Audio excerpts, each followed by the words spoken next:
Salut, c'est Luc, bienvenue dans cette nouvelle vidéo. Aujourd'hui, je vais vous parler de management par la confiance. À travers la lecture notamment de ce livre de Vaikneet Nayar, qui est un dirigeant d'entreprise indien et qui a écrit ce livre en 2010 qui s'intitule « Les employés d'abord, les clients après ». Donc toute sa méthode consiste, si vous voulez, à inverser complètement la pyramide organisationnelle et non hiérarchique, c'est-à-dire qu'il a maintenu une structure hiérarchique traditionnelle, mais en inversant la pyramide organisationnelle, il a donné ce qu'il appelle la zone de création de valeur, donc les employés qui sont, j'allais dire, à la base de l'entreprise et qui font face directement aux clients. Il a donné les moyens de pouvoir prendre les initiatives pour trouver les solutions directement, sans passer par leur manager, en créant des outils de communication interne pour délester tout un flux d'informations qui au quotidien pollue l'entreprise, que ce soit pour les managers, les salariés et la direction. Alors, vous verrez, j'ai écrit l'article sur mon blog Mes documents efficaces et j'ai décortiqué ce livre sous forme de 5 étapes parce que bon, quand vous lirez le livre, vous verrez que, bon, vous voyez, il n'est pas très épais. Alors, c'est pas un livre écrit comme une méthode de management universitaire avec étape par étape ce qu'il faut faire. Mais c'est plutôt voilà, un peu comme un récit personnel d'une démarche personnelle mise en place. Alors c'est quand même structuré, mais voilà, moi dans l'article, j'ai quand même... alors moi pour le coup, je l'ai mis en forme, voilà, sous forme de méthode, puisque c'est un peu l'objectif de mon blog, c'est de décortiquer comme ça des livres et des méthodes pour que ça soit plus facile pour vous à lire. Alors le principe... Voilà, c'est qu'il s'est rendu compte à un moment donné que l'entreprise était en train un peu de perdre ses places dans le positionnement international de son secteur d'activité et qu'il était nécessaire de faire quelque chose. Et à partir de là, il a décidé de faire un état des lieux, c'est-à-dire de rencontrer ses salariés tout simplement, alors à tous les niveaux, hein, que ce soit au niveau du service R&D fonctionnel et surtout des employés à la base. Et à partir de là, il a fait le tour de toutes ces agences dans le monde entier. Il est allé également voir tous ses clients. Il leur a demandé, voilà, il leur a posé la question comment ils pouvaient améliorer les services qu'il leur rendait. Et donc voilà, il a fait un état des lieux et il a soumis la problématique de l'entreprise et surtout, il a donné toutes les informations concernant la situation de l'entreprise à tous les salariés. C'est-à-dire qu'il a livré les informations dites stratégiques à tous les salariés pour être en toute transparence. Voilà. Et à partir de là, il a créé des systèmes d'information en interne, à savoir un forum sur lequel tous les employés pouvaient, sans contrôle de leur manager, poser leurs questions, faire des propositions et échanger directement avec la direction et les services fonctionnels. Alors, pour précision, les services fonctionnels dans une entreprise, ça va être le service financier, ressources humaines, formation, voilà, ça peut être tous les services qui en général sont centralisés dans les sièges sociaux et qui sont là pour traiter et centraliser toute la partie administrative de l'entreprise.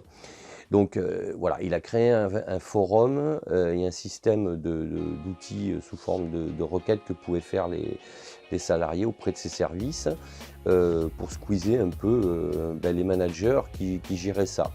Donc il a éliminé en mettant en place ces outils tout problème de rétention d'informations des managers qui pouvaient trier en fonction de leurs affinités avec les salariés certains dossiers.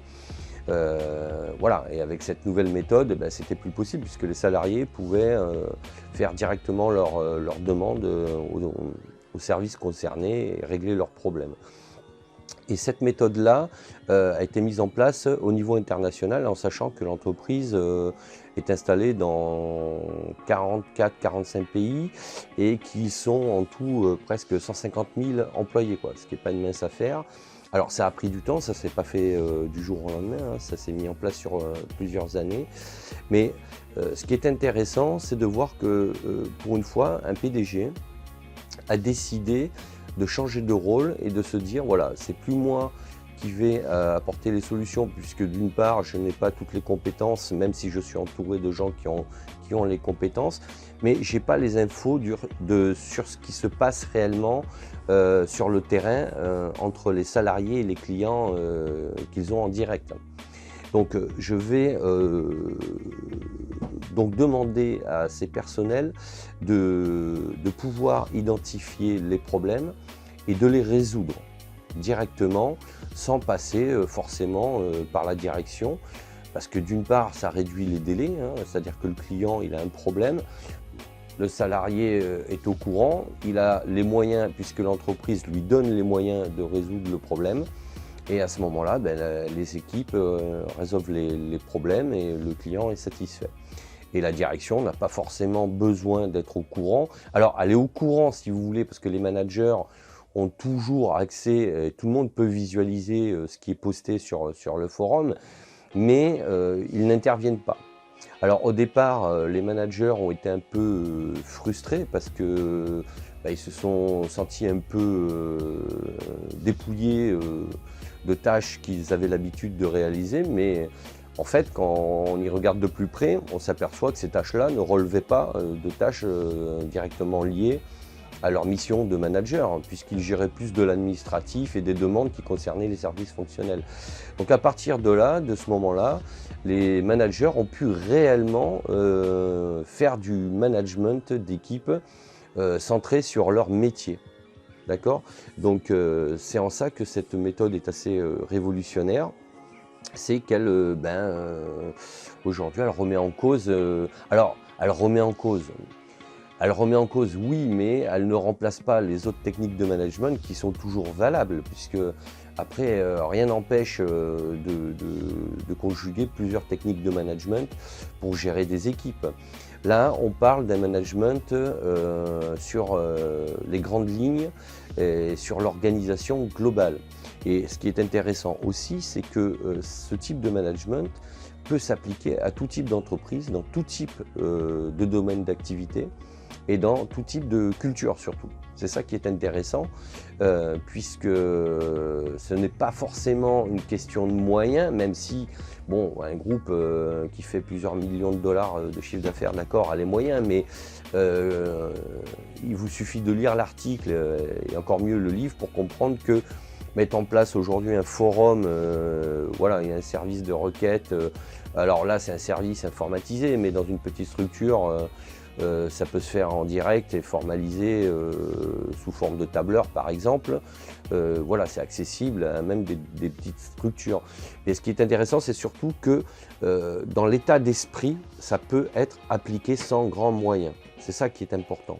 En fait, c'est ce qu'on appelle le mindset, c'est-à-dire que c'est une approche complètement différente et qu'il suffit juste de changer sa façon de voir les choses, d'organiser les activités et surtout de responsabiliser ceux qui sont directement confrontés à la création de valeur puisqu'ils sont directement au contact des clients.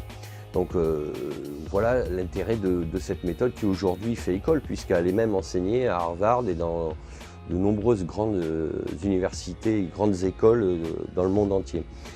Donc voilà, je voulais vous parler de cette méthode aujourd'hui. Alors de toute façon, je vous mets le lien sous la vidéo de l'article que je vous invite à aller lire. Ça m'intéresserait donc d'avoir vos commentaires sur ce que vous en pensez, puisqu'évidemment c'est une méthode... alors aujourd'hui dans le monde de l'entreprise elle est éprouvée, hein, elle est reconnue, mais bon voilà, ça m'intéresserait d'avoir vos avis. Alors si vous êtes à votre compte, vous allez me dire bon ça ne me concerne pas, mais Si, parce que quelque part, cet état d'esprit peut être appliqué avec des fournisseurs, avec ses clients, avec des partenaires. Ça agit directement sur l'état d'esprit de son mode de fonctionnement. Donc voilà, n'hésitez pas à commenter, liker, partager et également à télécharger gratuitement et librement mon e-book comment organiser efficacement ses tâches sur mon blog. Voilà, il ne me reste plus qu'à vous souhaiter une bonne fin de journée et je vous dis à bientôt pour d'autres vidéos. Ciao, ciao!